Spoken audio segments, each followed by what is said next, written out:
देखिए है ना, ये हमारा अभी तक तुमने क्या पढ़ लिया इसमें चैप्टर में, हिमांक है ना। ये क्या था, ये ना इसने मुझसे पूछा अभी कि आपने कौन से टॉपिक में लिखाया। ये विलियन चैप्टर में आगे बढ़ने से पहले ये कुछ ऐसे टर्म है, ये सारे टॉपिक 9th में आते हैं, है ना। 9th क्लास में तुम पीछे पढ़ चुके हो, लेकिन तुम उस समय इतना होशियार नहीं थे ना, क्या पता क्या पर क्या होता है। लेकिन मैंने आपको ये टॉपिक सब समझाया, ये सारे आगे काम आने वाले हैं, ठीक है ना, ठीक है ना। बॉइलिंग पॉइंट यानी कि क्वथनांक, हिमांक, गलनांक। तुम खुद देखो ना, अगर मैं तुमसे बॉइलिंग पॉइंट की परिभाषा पूछता तो तुम सही से आंसर दे नहीं पाते हो। ये बोलते हो जिस ताप पर कोई चीज़ उबलता है वो क्या लाता है, तापमान का क्वथनांक। लेकिन गलत है, जिस ताप पर नहीं उबलता, जिस ताप पर कोई विलयन का वाष्प दाब वायुमंडलीय दाब के इक्वल हो जाता है, उस ताप को बोलते हैं क्या, हाँ, क्वथनांक बोलते हैं, ठीक है ना। तो हमारा जो अगला टॉपिक है इस चैप्टर में वो है विलेयता। क्या है, विलेयता। विलेयता है ना, यानी इसे हम कहते हैं अंग्रेजी में सोलुबिलिटी, सोलुबिलिटी, ठीक है ना। डायलॉग हेडिंग विलेयता बहुत इंपॉर्टेंट टॉपिक है, ठीक है ना। इस टॉपिक को वैसे मैं पढ़ाता बहुत कम हूँ, लेकिन पढ़ा रहा हूँ इस बार। मैं केवल इसमें हेनरी का नियम ही पढ़ाता हूँ, ठीक है ना। देखो, तुम किसी चीज को घोलते हो किसी चीज में, तो क्या मतलब है इसका, है ना। हाँ भाई देखो, विलेयता क्या होता है। जब मान लो हमारे पास अभी एक बीकर है, इधर मैं एक बीकर बना रहा हूँ, ठीक है ना। तो ये एक बीकर है, इस बीकर के अंदर हमारे पास मान लो कौन है, विलायक है। क्या है, विलायक है। तो अभी विलायक की कुछ ना कुछ तो मात्रा होगी ना, अभी इस विलायक की कोई ना कोई तो मात्रा होगी। अब इसकी जो भी मात्रा होगी उस मात्रा में हम अगर किसी विलय को घोलेंगे तो विलय की तो मात्रा होगी। तो निश्चित ताप पर आपको ध्यान रखना है, या फिर किसी दिए गए यहां लिखो, किसी दिए गए ताप व दाब पर, कहां पर, ताप व दाब पर विलायक की निश्चित मात्रा में, विलायक की निश्चित मात्रा में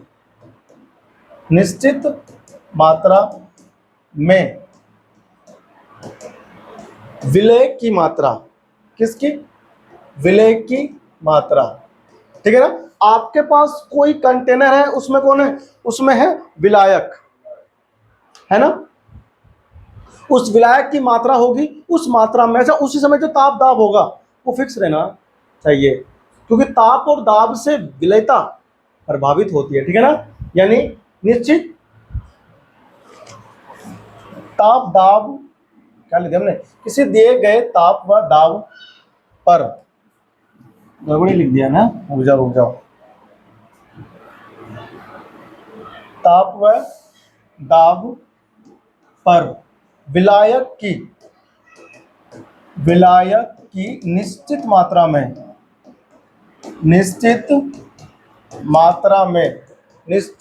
में, यार रुक जाओ, पहले मैं ना इसको शिफ्ट कर दूं, ठीक है ना। हाँ, निश्चित मात्रा में विलय की अधिकतम मात्रा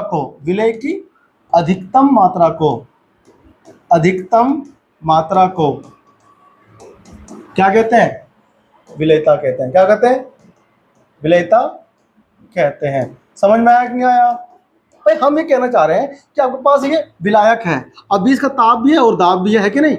यहाँ पर कुछ ना कुछ ताप होगा और दाब होगा, तो इस वाले ताप और दाब पर जो कि दिया गया है, जो आप बोल रहे कोई चीज, इस विलायक की मात्रा में आप कितना अधिकतम विलय घोल सकते हो, घोलते रहो।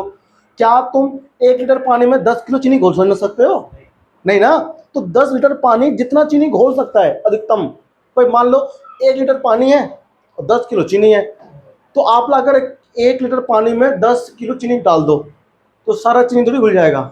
कहा था ना मैंने कि यहाँ पर चीनी अधिक मात्रा में विलायक है, क्या चीनी नहीं है, चीनी विलायक नहीं है। चीनी 1 लीटर पानी में जितना चीनी घुल सकता है अधिकतम मात्रा विलय, वही तो रहेगा। उतना क्या होगा, उसकी विलेयता हो जाएगी, सोल्यूबिलिटी होगी उतनी। समझ में आया? नहीं आया? भाई एक गिलास पानी ला, एक गिलास पानी ले ले, अब तू इसमें 1 चम्मच गिर चीनी, 2 चम्मच गिर, 3 चम्मच गिर, घोलते रहा उसके अंदर, और जब तक गिरते रहा कि जब तक घुलना बंद हो जाए।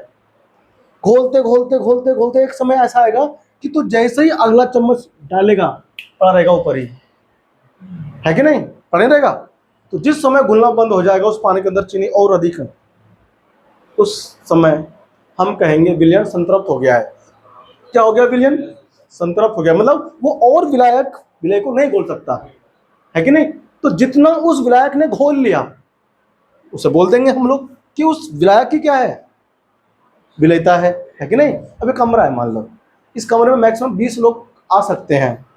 मैंने कहा भाई आते रहो आते रहो आते रहो, जैसे फुल हो गया कमरा अब मत आना, अब हम नहीं कर सकते अंदर, अब ये कमरा क्या हो गया, संतृप्त हो गया, सैचुरेट हो गया, है ना, अब नहीं ले सकते हम। जितना विलय, जितना बच्चे आना था आते गए आते गए आते गए, है ना, आने दो बोलता गया, अब रुक जाओ, अब मत आना। क्यों? फुल हो गया भाई, अब हम ले नहीं सकते अंदर। क्यों ले सकते तो अंदर? नहीं ले सकता, देखा मैंने कहा ना, अब ज्यादा हो जाए तो कहाँ से लोगे, तब तो संतृप्त हो गए। क्या हो गए? संतृप्त हो गए। वो कह रहा हम ले सकते हैं ज्यादा, ले ले भाई, हम मन्नत कर रहे हैं, हमारे पास कम है तो हम कम लेंगे, है ना, तेरे पास बड़ा कमरा है तो बड़ा ही मिले, हम थोड़े मिलेंगे। अब जरा बताओ, है कि नहीं? विलेयता क्या होता है? विलेयता का मतलब होता है कि किसी विलायक के अंदर उसकी क्षमता विलय को घोलने की, ठीक है ना, बस दैट्स इट, और कुछ नहीं है इसमें, ठीक है ना। लिखो इसके अंदर आगे। अब जो हमारे पास होता है प्रभावित करने वाले कारक कौन कौन से होते हैं, आ जाओ लिखो।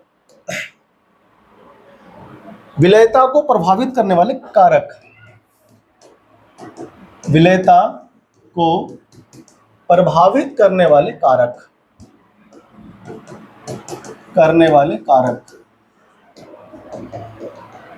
ठीक है ना, कौन कौन से हैं? विलय की प्रकृति, सबसे पहली बात विलय की प्रकृति। भाई विलय और विलायक की प्रकृति, विलय तथा विलायक की प्रकृति सबसे पहले हमको ये ध्यान रखना है। दूसरा कौन सा है भैया? कारण तापमान। क्या चीज? तापमान घटाने बढ़ाने से ना विलेयता भी घटती बढ़ती है, ध्यान रखना। तो गर्म पानी में नमक जल्दी घुल जाती है, ठंडे पानी में थोड़ी देर से घुलती है। क्यों? ऐसा नहीं होता है? आज जाना, एक गिलास पानी लेना, पहले ठंडा, उसमें नमक घोलना या चीनी घोलना, और फिर एक गिलास पानी गर्म लेना और फिर उसमें आप घोलना, देखना किसमें पानी जल्दी घुलेगा। गर्म पानी में जल्दी ताप करता है प्रभावित, किसको? विलायक को, है ना, सॉरी विलेयता को। समझा? तापमान। और तीसरा बताओ क्या है इसके अंदर? दाब, है ना, दाब। ये दाब का तो बहुत ही खतरनाक रिश्ता है, अभी आगे बताऊंगा आपको, ठीक है ना। दाब ही दाब आएगा इस चैप्टर में, ठीक है ना। लिख दिया? अब लिखा कि नहीं लिखा पहले बताओ। चलो आगे बढ़ो। सबसे पहले हम लोग ठोस को घोलेंगे, किसमें? द्रव में, ठीक है ना। मतलब कैसे घुलता सब सीखेंगे आज हम लोग, आज हम घोलना सिखाएंगे तुमको। लिखो ठोसों की द्रव में विलेयता, है ना। Solubility of solid in liquids, मतलब द्रव में घोलना है, किसको? ठोस को, ठीक है ना। आज जो हम लोग बात करते हैं खतरनाक, ठीक है भाई।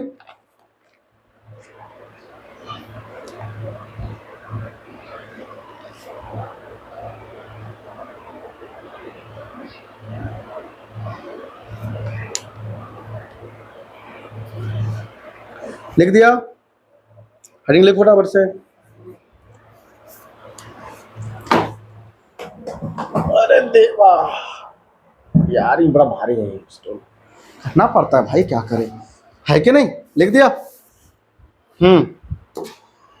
लिखो आगे, लिखो। किसी निश्चित ताप पर किसी ठोस की, हाँ क्या बोला मैंने? किसी निश्चित ताप पर ठोस, क्या बोला मैंने, किसी ठोस की निश्चित ताप पर किसी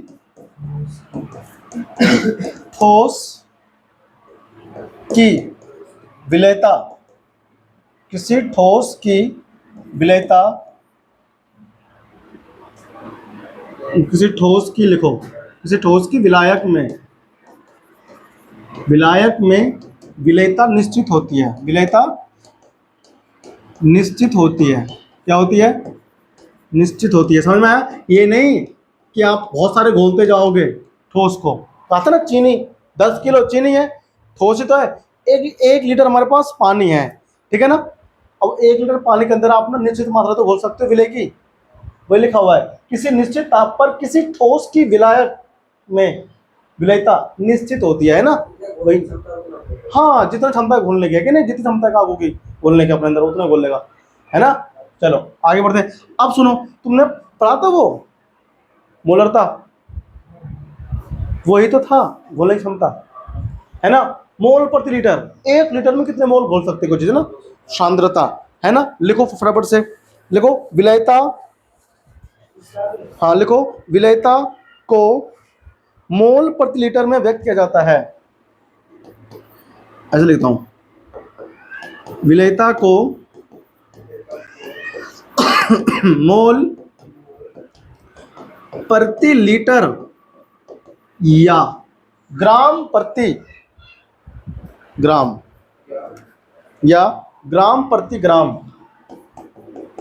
ग्राम प्रति ग्राम में व्यक्त किया जाता है, में व्यक्त किया जाता है। ये तुम्हारे पेपर में यहाँ से कम आएगा, ठीक है ना, ये पेपर में आने की चांस बहुत कम है, ठीक है ना। लेकिन आपके इन्फॉर्मेशन के लिए बुक में है तो हम पढ़ा देते हैं, ठीक है ना। वरना हम ना ठोस को कहाँ घोल रहे हैं, द्रव में, ये पेपर में बहुत कम आता है। गैस को द्रव में घोलना है, ये पेपर में आएगा, ठीक है ना। तो वो पढ़ाएंगे, तो आपको बहुत अच्छे से पढ़ना है, ठीक है ना। सुनो, अब सुनो, तो अब हम लोग यहाँ पर क्या देखेंगे कि कौन कौन प्रभावित कर सकता है ना।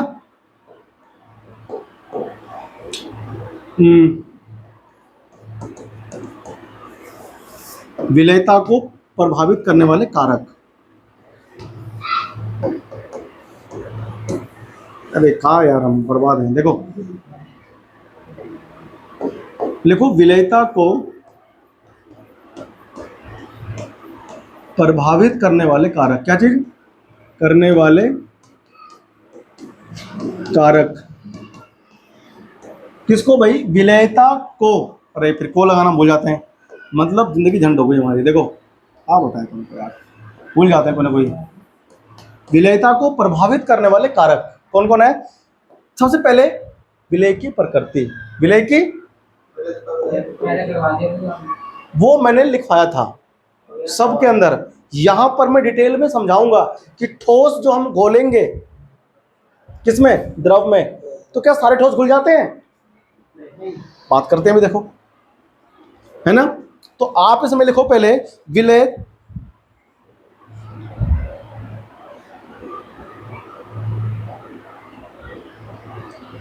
पहले क्या आता है इसके अंदर, विलेय व विलायक की प्रकृति। इसकी प्रकृति कैसी है ना, यानी कि nature of solute and solvent, solvent और सोल्यूट की जो नेचर है, यानी कि प्रकृति है, उस पर निर्भर करेगा, ठीक है ना। तो सबसे पहले हम एक बात ये जानना चाहते हैं कि हमारे पास जितने भी क्या होते हैं, विलेय और विलायक होते हैं, उनकी प्रकृति में देखना है, समान समान में घुलता है, आपको ध्यान रखना है, क्या लिखना है, हाँ सब समान बोला नहीं, तुम खोज रहे हो, हम जो कह रहे हो समान समान में, हाँ मालगाड़ी, समान समान में घुलता है, समान समान में घुलता है। अब ये क्या है, लाइक डिजॉल्व लाइक। अब तो मिट्टी तेल में पानी थोड़ी बोल दोगे, मिट्टी तेल में पानी घुल जाता है, जब पानी में कोई मिट्टी तेल घुल जाता है, समान समान है नहीं, उनकी प्रकृति अलग अलग है ना। वही तो बात करेंगे हम यहाँ पर, समान समान में घुलता है, यानी कि जो विलेय है और जो विलायक है उनके जो अणु हैं, अणुओं के बीच में होता है अन्योन्य क्रिया। क्या होता है? हम उसे बोलते हैं इंटरेक्शन या इंटरमोलेक्युलर इंटरेक्शन, अंतराण्विक अन्योन्य क्रिया। ये समान होना चाहिए दोनों के अंदर, विलय का भी और विलायक का भी, तभी घुलेगा, ठीक है ना, अदरवाइज नहीं घुलेगा। तो इसमें लिखो कोई विलय विलायक में तभी घुलता है जब दोनों, कोई विलय विलायक में तभी घुलता है, विलायक में तभी घुलता है, तभी घुलता है जब दोनों की, जब दोनों की, जब दोनों की अंतराण्विक अन्योन्य क्रियाएं, क्या बोला मैंने? दोनों की, या दोनों की जगह दोनों में लिखो, अच्छा लगेगा। दोनों में अंतराण्विक क्रियाएं समान होती है। कैसी होती है? समान होती है, ठीक है ना, तभी घोलता है। ऐसा नहीं तुम कभी भी घोल दो ला करके, यार ये कैमरे पे क्या होता है, हमको सुनना चाहिए, हमारी एज हो गई है ना। चलो ठीक है भाई, यानी कि ध्रुवीय ध्रुवीय में घुलेगा, अध्रुवीय अध्रुवीय में घुलेगा। समझ में आया? आओ बात करते हैं। अर्थात हम कहना ये चाहते हैं, आपको याद होगा तुम चौथा चैप्टर पढ़ रहे थे, कहाँ, 11वीं क्लास में, रासायनिक आबंधन, वहां पर ध्रुवीय अणु और अध्रुवीय समझाया था ना, ध्रुवीय अणु और अध्रुवीय अणु नहीं पढ़ाया था मैंने? लो भूल गए तुम, कहाँ पढ़ोगे भाई। सुनो देखो, अब ये मान लो हमारे पास कौन है, Cl Cl आबंध है, तो यहाँ पर उसके ऊपर आवेश थोड़ी है, इसके ऊपर अध्रुवीय अणु है, ये है कि नहीं? ऐसे मान लो हमारे पास कार्बन, कार्बन का वो बन गया बंदी, का होगा भाई, सारा गायब हो जा रहा है, कुछ बैठेगा कहाँ चल रहा है भाई, भूतनाथ आ गया इधर, एक मिनट रुक जाओ, वो इधर आगे हैं, ये देखो कुछ लिख रहे हैं, देखो ये देखो अपना गायब हो जा रहा है, डिजिटल में दिक्कत चल रही है। बढ़ो लिखो इसमें, देखो ध्रुवीय विलय, ध्रुवीय विलय, ध्रुवीय विलायक में ही घुलता है, विलायक में ही घुलता है। समझ में आया? घुलता है। अब देखो देखो कैसे, NaCl दिख रहा है, KCl दिख रहा है, HCl, ये सब क्या होते हैं? ये सब ध्रुवीय अणु होते हैं। कैसे पता?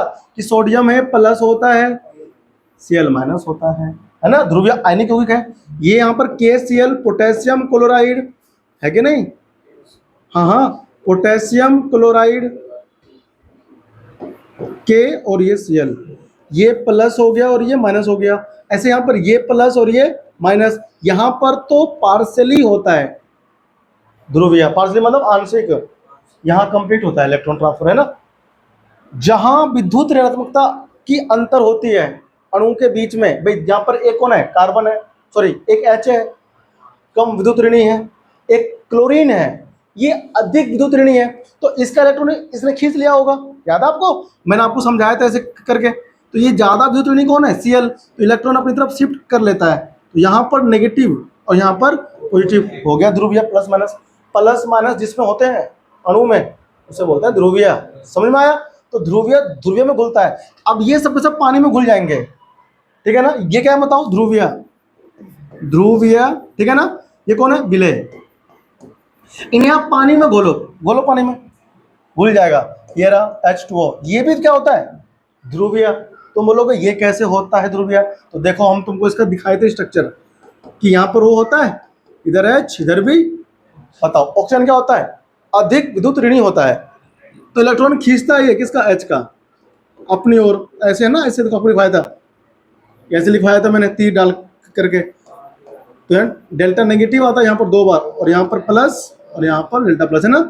तो ये नेगेटिव पॉजिटिव वाला है ना, ध्रुवीय अणु है, मतलब जल ध्रुवीय होता है। अब ये इसको इसमें इसको घोलो उसमें पानी में, ये सब उसमें घुल जाएंगे। क्यों? दोनों के बीच में समान अन्योन्य क्रियाएं हैं, ठीक है ना। अंतराण्विक मतलब अणु के बीच में, अंतराण्विक का मतलब क्या होता है? अणुओं के मध्य आकर्षण और प्रतिकर्षण बल होते हैं, है ना, उनको हम लोग बोलते हैं अन्योन्य क्रियाएं, ठीक है ना। यानी कि ये सारे उसमें घुलेंगे। अब अगर मैं तुमसे बोलूं कि CCl4 को घोलो पानी में, जिंदगी में कभी इसमें नहीं घुलेगा ये। क्यों? ये अध्रुवीय है।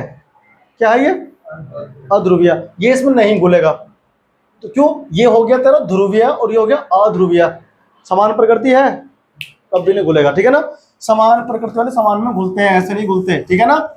ये तुम्हारा बेसिक कॉन्सेप्ट था, सीखते जाओ, ठीक है ना। चलो आगे बढ़ते हैं। अब अध्रुवीय, अध्रुवीय में घुलेगा किसमें? ये एग्जाम्पल था इसका, ठीक है ना, जल का और इसका। ये कौन है? ध्रुवीय विलय। और ये कौन है? ध्रुवीय विलायक। ध्रुवीय विलायक, ध्रुवीय विलायक जो है उसमें घुल जाएगा ध्रुवीय विलय। ऐसे ही अध्रुवीय, ऐसे ही अध्रुवीय, अध्रुवीय में घुलता है, में घुलता है, ठीक है ना। एग्जाम्पल देखो, एंथ्रासीन नाम का केमिकल आता है। क्या आता है? एंथ्रासीन नाम का केमिकल आता है, ठीक है ना। एंथ्रा, एंथ्रा कैसे लिखते हैं भैया? एंथ्रासीन, ठीक है, एंथ्रासीन। ये क्या होता है? अध्रुवीय, अध्रुवीय होता है। और एक हमारे पास होता है बेंजीन, बहुत बेहतरीन नाम से जानते हो ना इसको, एक बेंजीन। दोनों ही अध्रुवीय होते हैं, ये भी अध्रुवीय, ये भी अध्रुवीय, ठीक है ना। भूल जाएगा आपस में। ये कौन है? विलय। और ये कौन है? विलायक। अब तुम बताओ, चलो, तेल में नमक घुल जाता है? नहीं घुलेगा। नमक डालना तेल में घुलता ही नहीं है। क्यों? तेल अध्रुवीय, क्योंकि वो कार्बनिक यौगिक है। और नमक NaCl ध्रुवीय, नहीं घुलेगा भैया, कभी नहीं घुलेगा। तुम डाल के देख लेना, ठीक है ना। क्या? पानी में तेल भी कहाँ घुलता है? क्योंकि पानी ध्रुवीय, तेल अध्रुवीय, कभी नहीं घुलेगा ना, क्योंकि वो कार्बनिक यौगिक की बनी होती है, ठीक है ना। ये सारी बातें हम लोग करेंगे आगे, यहाँ तो हो रही है, ऑर्गेनिक केमिस्ट्री में भी होगी इसकी बातें, ठीक है ना। अब देखो, आयोडीन मान लो, सल्फर जानते हो? सल्फर, अरे इसे गंधक बोलते हैं। क्या बोलते हैं? गंधक। या फिर कह लो दूसरा, आयोडीन, आयोडीन। इन्हें पानी में घोलो, घुलेगा ही नहीं। किसमें घुलते हैं ये घुलते हैं CH2 में। ये कौन है? ये है कार्बन डाइसल्फाइड। क्या है?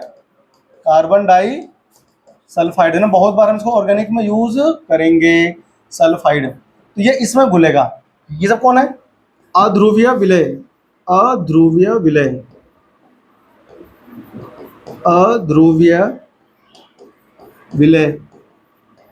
और ये हमारा है ध्रुवीय विलय, ध्रुवीय विलय। समझे बबुआ? कहना ही समझे?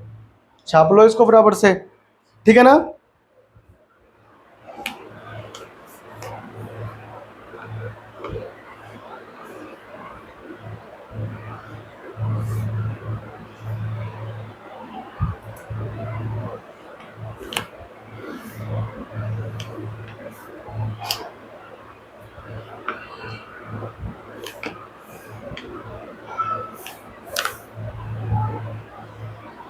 समझ आया?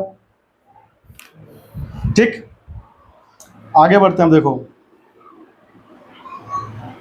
यहां एक पॉइंट लिखना है इसके अंदर कि जब किसी ठोस विलय को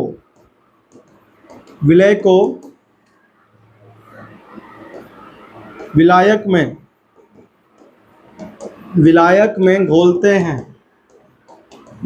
हैं तो वह घुलने लगता है, तो वह घुलने लगता है, ठीक है ना, घुलने लगता है।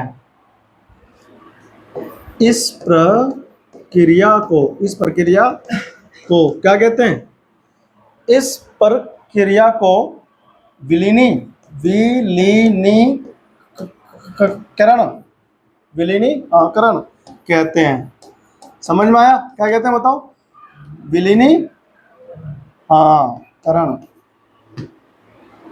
विलीनी यार ये कहना मुझे मुंह से निकलता नहीं है, क्या करें? हाँ वेरी गुड, विलीनीकरण कहते हैं।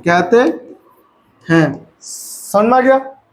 सीटियां बजती बहुत है मेरे मुंह से। देखो अब चलो आगे।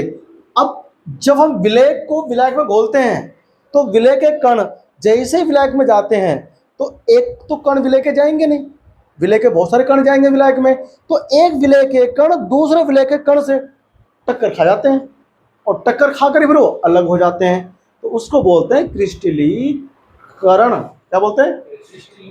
यानी क्रिस्टलाइजेशन। ठीक है ना?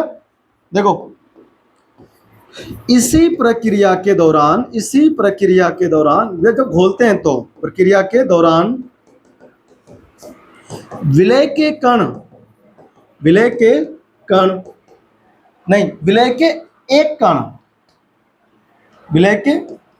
कण दूसरे कण से टक्कर खाते हैं, या कह लो टकरा जाते हैं और अलग हो जाते हैं। ठीक है ना? इस प्रक्रिया को क्या कहते हैं? इस प्रक्रिया को कहते हैं क्रिस्टलाइजेशन, क्रिस्टलीकरण यानी क्रिस्टलाइजेशन, है ना? वो बनता है ना क्रिस्टल, कॉपर का बनता है क्रिस्टल, इसीलिए बनता है क्रिस्टल। ये तुमको यहाँ पर हमने अच्छे स्तर पर सिखा दिया। कहते हैं, समझ में आया कि नहीं आया बताओ? वह क्लियर चीज हमारा हो गया ना? हाँ, तो ये हमने क्या देखा कि कैसे घुलता है कोई चीज किसी दूसरे चीज में। ठीक है ना? आगे बढ़ते हैं। अब हम लोग देखेंगे कि संतृप्त विलयन क्या होता है। ठीक है ना?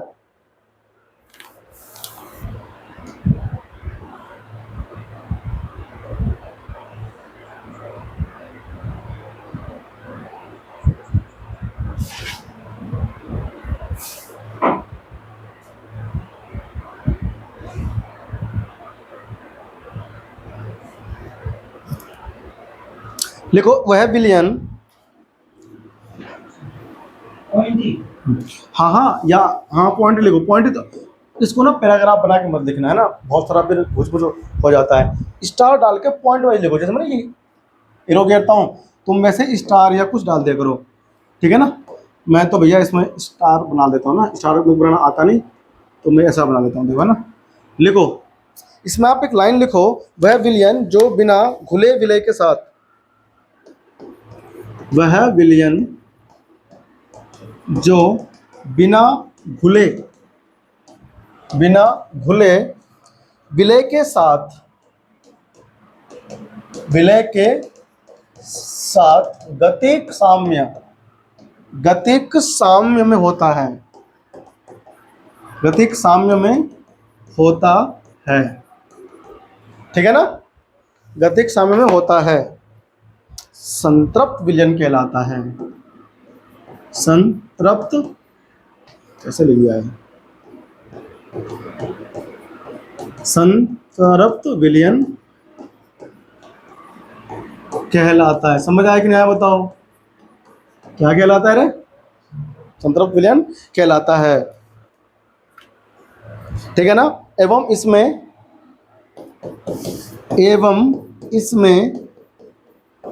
दी हुई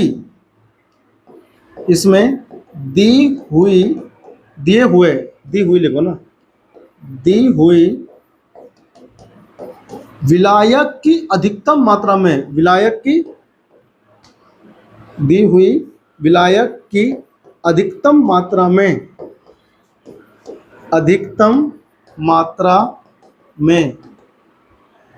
विलय की दी हुई विलायक की मात्रा लिखोगे, विलायक की दी हुई विलायक की मात्रा में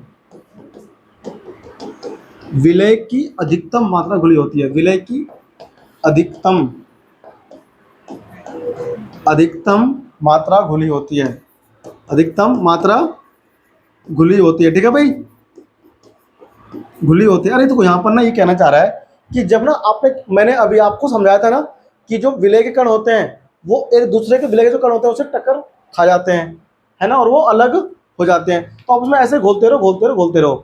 टक्कर खाकर अलग होने की दर और टक्कर खाने की दर जब समान हो जाती है तब उसके अंदर और घुलना बंद हो जाता है, ठीक है ना। और हम उसी को बोलते हैं गतिक साम्य। क्या बोलते हैं?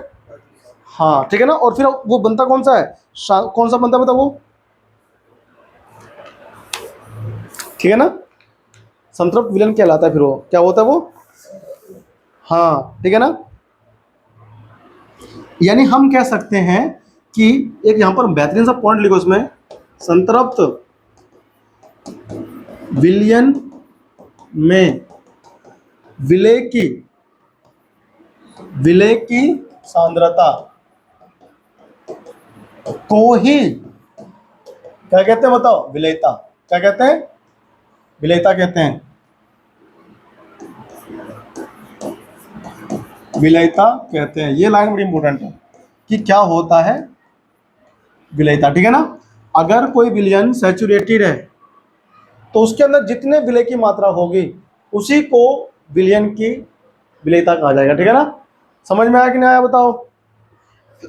अब हम लोग ताप देखेंगे कि ताप कैसे इसको प्रभावित करता है, ठीक है ना। ताप, भाई हमने भी क्या देखा कि कैसे ठोस जब द्रव में घुलता है तो उसको प्रकृति जो होती है विलय की और विलायक की क्या करता है?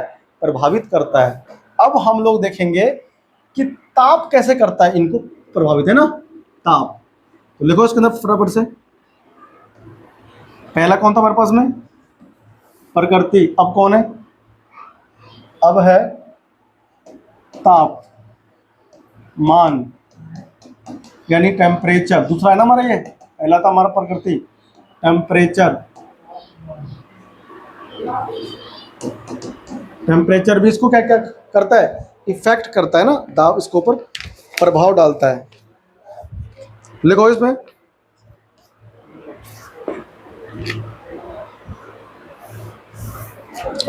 ठीक है ना। लिखो, विलय की घुलने की प्रक्रिया। क्या बोल दिया, गड़बड़ बोल दिया क्या? उस पर घुलने की प्रक्रिया ऊष्मा छेपी या ऊष्मा शोषी पर निर्भर करता है। हाँ भाई, यहाँ पर तो दो शब्द आ रहा है, एक ऊष्मा छेपी, ऊष्मा शोषी। इसका मतलब पता है, जब हम कभी किसी को घोलते हैं तो बहुत बार वो गर्म हो जाता है, बहुत बार वो बिकर। मान लो हमारे पास क्या है? हमारे पास एक पात्र है ना। क्या हमारे पास एक पात्र है, इसमें मान लो मेरे पास कुछ विलायक है। अगर मैं इसमें विलय डालूं, विलय अगर मैं इसके अंदर डालूं तो ये पात्र घुलने की वजह से गर्म हो जाएगा। इसका मतलब उसमें बाहर निकल रही है, उसमें बाहर निकल रही है ना। जैसे कि चूना होता है, बुताई करते हैं ना, तो कैल्शियम ऑक्साइड होता है, बिना बुझा चूना, वो लाकर पानी में डालो ठोस होता है, पानी खौलने लगता है, उबलने लगता है, गर्म हो गया। वहां पर क्या होता है? विलयता उसकी तापमान पर निर्भर करेगा, ठीक है ना।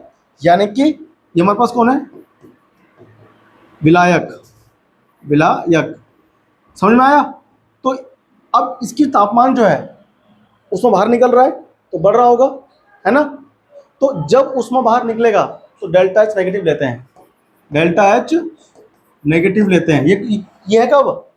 अगर प्रक्रिया ऊष्मा छेपी होता है, जब उसमें बाहर निकलता है ना तब हम लोग बोलते हैं क्या चीज कि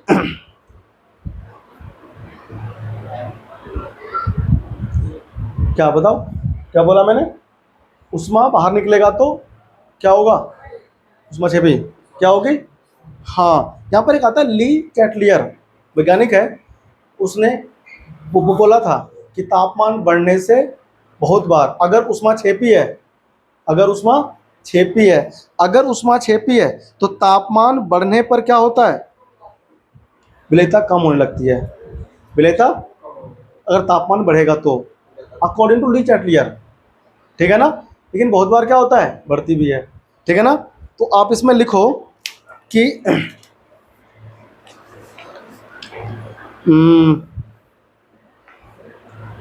यदि, देखो यहाँ लिखना, इधर ली चैटलियर को हिंदी में अलग नाम से लिखते हैं, इसको अलग में कैसे लिखते हैं, ले सातालिए, ये हिंदी में गजब नाम है भाई, सतालिए, ठीक है ना। और अंग्रेजी में इसको पढ़ते हैं ली चैटलियर, ठीक है ना, ये नाम, ठीक है।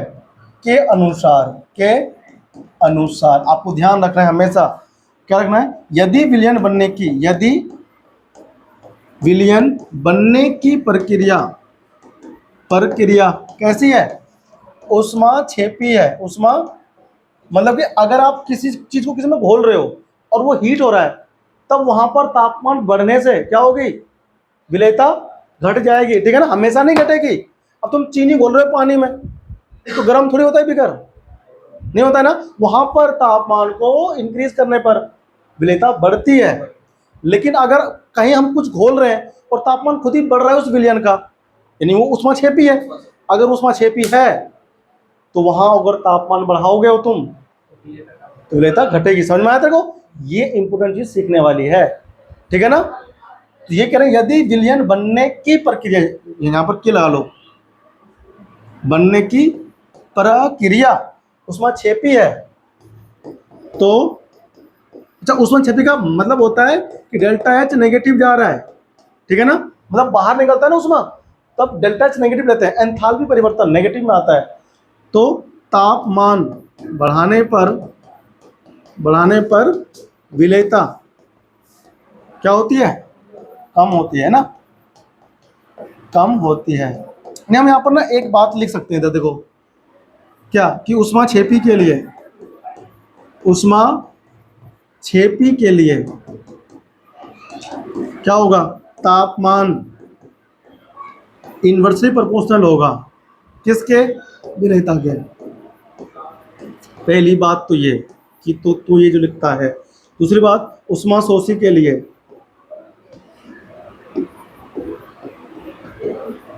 उष्मा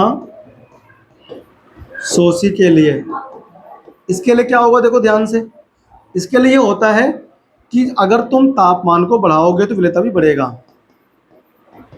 तापमान बढ़ाओगे तो विलेयता भी बढ़ेगा, ठीक है ना। ये कंडीशन इसके लिए लागू हो जाती है।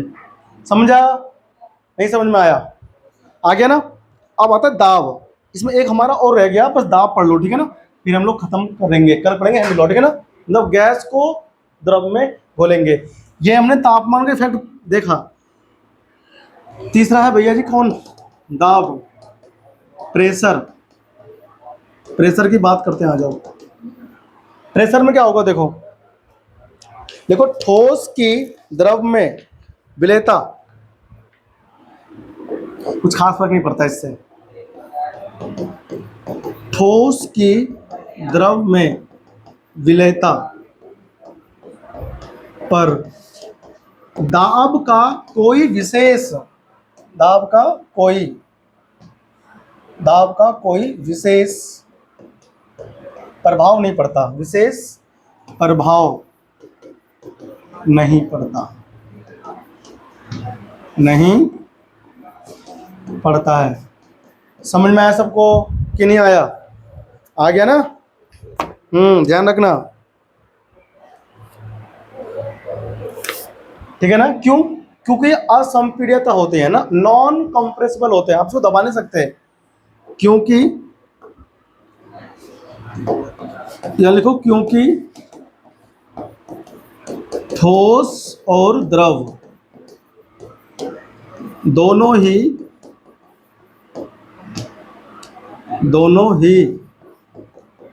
नॉन कंप्रेसिबल, कंप्रेसिबल इसे हिंदी में क्या बोलते हैं, असंपीड्यता या असंपीड़ित, है ना, असंपीड्य, दोनों ही अत्यधिक असंपीड्य होते हैं, ठीक है ना। ठीक है, इसलिए दाब का ठोस अगर पानी में घुल रहा है तो उस पर प्रभाव नहीं डाल पाता, कौन, दाब, ठीक है ना। तो ये तुमको ध्यान रखना है, ठीक है ना। ठीक, ये हमारा खत्म हुआ ठोसों का द्रव में विलेयता, ठीक है ना। अगली क्लास में अपन लोग गैसों के द्रव में विलेयता को सीखेंगे, ठीक है ना। और बताऊंगा आपको बहुत अच्छे से हेनरी का नियम, ठीक है ना। मिलते हैं आपसे अगली क्लास में, नमस्कार।